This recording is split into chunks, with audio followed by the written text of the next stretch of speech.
बिस्मिल्लाहिर्रहमानिर्रहीम, अस्सलाम वालेकुम।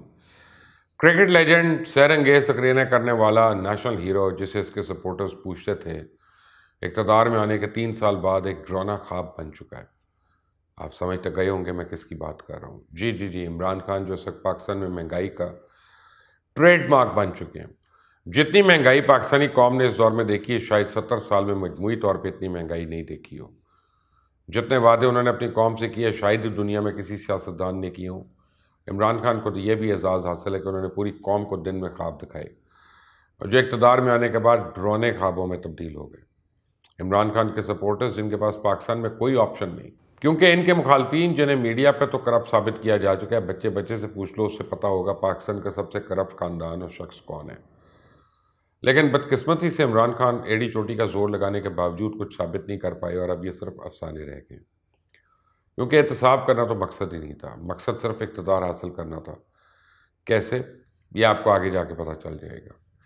इमरान खान के सपोर्टर्स इस वक्त एक कशमकश का शिकार हैं कि क्या वाकई इमरान खान झूठ बोल रहे हैं। वो कहते कुछ हैं और करते कुछ हैं। क्या इमरान खान जानबूझकर अपने इक़्तिदार के लिए अवाम को धोखा तो नहीं दे रहे। क्या इमरान खान वाकई ईमानदार हैं। रिश्वत और ओबलाइज होने में फ़र्क क्या है। क्या इमरान खान अपने फ़ायदे के लिए मज़हब को इस्तेमाल तो नहीं कर रहे और सूदी निज़ाम की बादशाहत में एक भी कदम उठाए बगैर रियासत मदीना को सियासी नारे के तौर पर इस्तेमाल कर रहे हैं।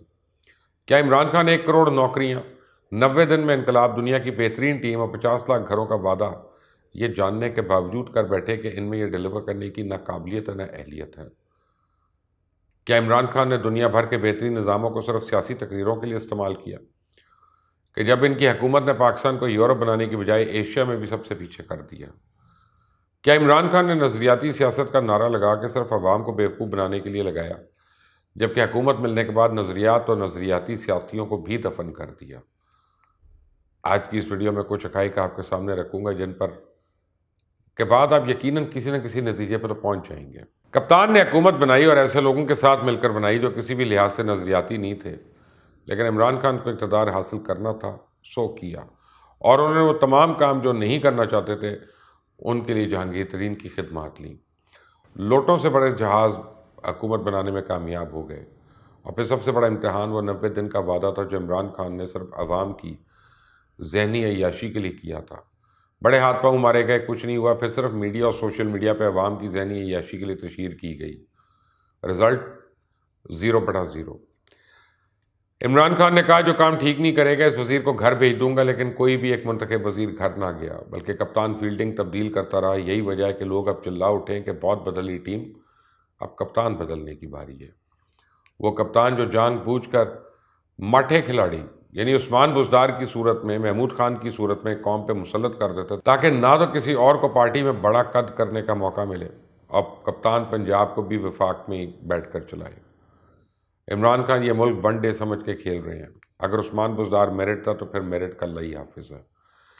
DGISI के इंटरव्यू की प्रेस रिलीज़ आ जाती है, लेकिन यहाँ किस काबिलियत के, किस तजुर्बे, किस कारनामे और किस CV की बुनियाद पे पंजाब का सबसे बड़ा सूबा उस्मान बुज़दार के हवाले किया गया। यही कहानी महमूद खान और खैबर पख्तूनख्वा की है। फिर कहा जाता है कि महंगाई तो इंटरनेशनल लेवल पर बढ़ रही है, जिसके असरात पाकिस्तान पर चढ़ रहे हैं। आपको पता है $80 की बैरल में 159 लीटर्स खाम ऑयल होता है, जो प्रोसेस होकर 170 लीटर्स बन जाता है, जिसमें 73 लीटर पेट्रोल, 40 लीटर डीजल और 15 लीटर जेट ऑयल और इसके अलावा Coke, heavy fuel oil, asphalt, kerosene, lubricants और दीगर चीज़ें निकलती हैं, जिसमें हर एक का अपना एक इस्तेमाल और अपनी कीमत होती है। हुकूमत 1 लीटर पे 11 रुपये टैक्स लेने के बावजूद कह रही है कि अगर हम लेवी ख़त्म ना करते तो 180 का लीटर होता। क्या आपको पता है जब यह रॉ मटेरियल फ्यूल आता है तो हुकूमत 30% इसकी रिफाइनरी पहुँचने से पहले ले लेती है, जिसकी कीमत एक्स रिफाइनरी प्राइस में शामिल होती है। और पेट्रोलियम मसनूआत पर टैक्स का 1/3 जो है इसी टैक्स से आता है। लेकिन जिसने आवाम को धोखा देना हो, कभी मुकम्मल हक़ाइक़ बताने की बजाय सिर्फ वही बात करेगा जो उसके मफाद में हो। बदकिस्मती से इमरान खान की हुकूमत लोगों को मुकम्मल हक़ाइक़ नहीं बता रही। मैं आपको एक बिजली का बिल दिखाता हूँ। 656 यूनिट का बिल है, 19,975 रुपये बिल है, जिसे बिजली की कीमत 11,173 रुपये, जबकि 5,120 रुपये फ्यूल एडजस्टमेंट और 3,740 रुपये टैक्स है। यानी 20 रुपये का यूनिट लगा कर भी ये हुकूमत عوام کو ایسے لوٹ رہی ہے کہ شاید ڈاکو بھی نہ لوٹیں. آدھا بل آدھا جگہ ٹیکس. اب آپ خود اندازہ لگا لیں مہنگائی کا ذمہ دار ہے کون. جبکہ عمران خان ریاست مدینہ کے نعرے صرف اور صرف اپنے سیاسی فائدے کے لیے استعمال کر رہے ہیں. ہم مذہبی جماعتوں پر الزام لگاتے ہیں کہ مذہب کا کارڈ استعمال کرتے ہیں، لیکن ہر چیز میں ریاست مدینہ کو اپنے فائدے کے لیے استعمال کرنا یہ کیا ہے؟ کوئی ایک کام تو بتائیں جو ریاست مدینہ والا تو دور کی بات ہے اس کے لیے کوشش بھی کی گئی ہو. شیلٹر ہاؤس کھول کر لوگوں سے پیسے پکڑ کے ریاست مدینہ نہیں بنتی. کیا لوگوں کو انصاف مل رہا ہے؟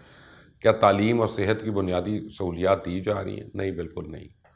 بلکہ اس ریاست میں آپ احتساب کے نام پہ خواجہ سعد رفیق کو جیل میں تو رکھتے ہیں، لیکن اعلیٰ عدالت کہتی ہے state which dwarfs its men in order they may be more docile instruments in its hands even for beneficial purposes will find that small men no great thing can be accomplished. Justice Maqbool Baqar نے کہا ریاست اداروں کو اپنے مقصد کے لیے استعمال کر رہی ہے اور ایسی ریاست سے کسی بڑے کام کی توقع نہیں. اور تو اور نیب آرڈیننس میں ایسی ترامیم کی جاتی ہیں کہ چیئرمین کو ہٹانے کا اختیار سپریم جوڈیشل کاؤنسل کی بجائے ایگزیکٹو کو دے دیا گیا تاکہ حکومت کے پریشر میں ہی رہے. اور گزشتہ حکومت کے کرپشن کیس تو وہ لے سکتی ہے لیکن اس حکومت کے نہیں. ان ترامیم کو پارلیمنٹ کی بجائے عامر کی طرح آرڈیننس جاری کر کے امپوز کر دیا گیا. تو احتساب کا کس نے مذاق بنایا؟ اس کا آپ بخوبی اندازہ لگا سکتے ہیں. ہر بات میں حضرت عمر کی مثال دی جاتی ہے، لیکن اس کے برعکس توشہ خانہ میں ملنے والے تحائف کا حساب دینے اور یہ بھی بتانے سے انکار کر دیا جاتا ہے کہ دیا کیا گیا. IMF کو ڈیل کرتے ہیں، کنفیوژن کا شکار رہتے ہیں، معیشت کا بیڑا گرک کر لیتے ہیں. TLP کو ڈیل کرتے ہیں، امن و امان اور ریاست کی ریٹ کا بیڑا گرک کر لیتے ہیں. کھانے پینے کی اشیاء پہ ٹیکس لگا دیا جاتا ہے، بجلی گیس مہنگی کر دی جاتی ہے، لیکن کار مافیا کو فائدہ پہنچانے کے لیے ٹیکس کم کر دیا جاتا ہے. حکومت کی ان ترجیحات پہ جو عملی اقدامات ہیں وہ میری عقل سے باہر ہیں. پھر ایک نکمے شخص کی طرح ہر بات کی ذمہ داری دوسروں پہ ڈالی جا رہی ہے. اپنے کریئر میں ہم نے دیکھا کہ ڈیلیور کرنے والا کبھی عذر نہیں پیش کرتا بلکہ کارکردگی دکھاتا ہے. یا ہر چیز سابقہ حکومتوں پہ. کیا آپ بھی کسی چیز کی ذمہ داری لیں گے کہ نہیں؟ آپ کس مرض کی دوا ہیں؟ 3 سال ہو گئے ہیں قرضے وراثت میں ملے، خود 30,000 ارب کے قرضے 47,000 ارب پہ پہنچا دیے. اس کا ذکر نہیں کرنا. سابقہ حکومتیں ڈالر کنٹرول کرتی تھی لیکن انہوں نے ڈالر نہ کنٹرول کر کے بیڑا گرک کر دیا ملک کا، معیشت کا اور عوام کا. ایسی پالیسی کا فائدہ کیا ہے جس سے عوام کی مشکلات میں اضافہ ہو؟ یہ ملک عوام کے لیے ہے، یہ اقتدار عوام کے لیے ہے. لوگوں کی پرچیزنگ پاور تباہ ہو گئی ہے، فی کس آمدنی کم ہو گئی ہے، مہنگائی ڈبل ہو گئی ہے، پھر کہتے ہیں ہمیں ان پالیسیوں پہ تمغے دے دو. صرف باتوں سے تو لوگ بیوقوف نہیں بن سکتے. وہ سب اسی وقت بن سکتے تھے جب تک انہوں نے آپ کو آزمایا نہیں تھا. حکومت میں آنے کے بعد کہتے ہیں نا کہ action speak louder than words. پہلے ہم جس کو چاہتے تھے چور کہہ دیتے تھے، لیکن اس حکومت نے ان سب کو ایڑی چوٹی کا زور لگا کر بھی بے قصور ثابت کروا دیا. اب ہم کس منہ سے ان کو کہیں کہ انہوں نے کرپشن کی ہے؟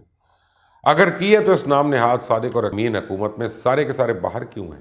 آپ دعویٰ کرتے ہیں میں نیوٹرل امپائر کے ساتھ کھیلنے کا عادی ہوں، لیکن آپ نے پولیٹیکل وکٹمائزیشن کروا کے اپنے مخالفین کو مقابلے سے پہلے باہر کرنے کی کوشش کی اور ابھی تک اس کوشش میں ہیں. احتساب کے پیچھے اس حکومت کے اصل عزائم بے نقاب ہو چکے ہیں. تحریک انصاف حکمران تو بن گئی لیکن حکمرانی کی خاصیتوں سے آری ہے. اس کی لیڈرشپ میں ایک بھی ایسی خاصیت نہیں جو اس ملک کو درپیش چیلنجز سے نمٹنے کے لیے درکار ہو. جس ایشو پہ ہاتھ ڈالا جاتا ہے اس کا مقدر تباہی بن جاتا ہے. قصہ مختصر، میری نظر میں یہ حکومت جھوٹ بول رہی ہے، عوام سے حقائق چھپا کر دھوکہ بھی دے رہی ہے، میرٹ کا قتل عام کر رہی ہے، مذہب کا بے دریغ استعمال کیا جا رہا ہے، جھوٹے وعدے بھی کیے گئے ہیں کیونکہ جو وعدہ پورا نہ ہو وہ جھوٹا ہی ہوتا ہے. اور تو اور جہاں تک نظریاتی سیاست ہے اس کی تو بات ہی نہ کریں. یہاں صرف نظریہ ضرورت چل رہا ہے، باقی آپ سب عقل مند ہیں. حقائق کو عقل کی کسوٹی پر رکھ کر بہتر نتیجے پہ آپ پہنچ سکتے ہیں. آئندہ تک کی اجازت دیں. اللہ حافظ.